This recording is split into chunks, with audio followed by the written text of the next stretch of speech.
Good afternoon. Welcome to the Midday Mull for Friday, the 14th of January. We continue with Robert Murray McShane's readings today, Nehemiah chapter 4. The building of the wall continues, but there's opposition. From verse 1, we have, when Sanballat heard that we were rebuilding the wall, he became angry and was greatly incensed. He ridiculed the Jews. And the people with him joined in. We're told Tobiah, the Ammonite, who was at his side, said, "What they are building, even a fox climbing up on it would break down their wall of stones." And so the people came to oppose them. They made fun of them, they ridiculed them, they tried to thwart them. And that's what life is like. At one stage, certainly I thought, if you're a Christian and you're upholding Christian values, people will recognize it, honor it, and support it.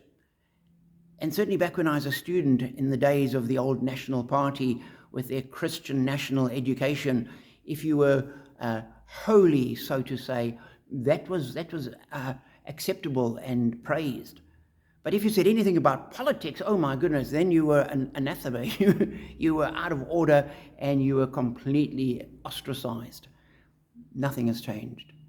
And we need to recognize that as Christians, people will oppose us and make fun of us and ridicule us and question us and try and trip us up. It's the way it is. We need to respond as Nehemiah did. He didn't start an argument with them. He didn't get into legal niceties and say, "Oh, but the king of Babylon sent this letter, here it is." What he did was, we're told, "Hear us, our God, for we are despised." He turned to God in prayer.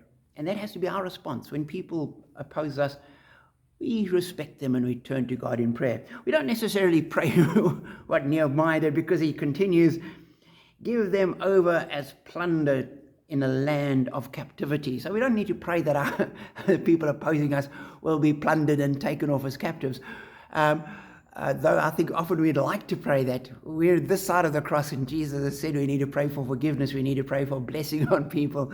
When somebody curses you, bless them, and that's what we need to do. So we need to commit our cause to God, knowing that God sees, God knows, God undertakes for us. And ultimately, we're not answerable to the world. We're answerable to God. So be encouraged in a world which is in flux and nobody's on the same page, and there's all sorts of currents and cross currents, and there will be opposition from all sorts of quarters. Be encouraged to hold firm, to stand with God, and to commit your cause to him, knowing that he hears, he answers, he will provide, and he will keep you. That is our confidence and our blessing.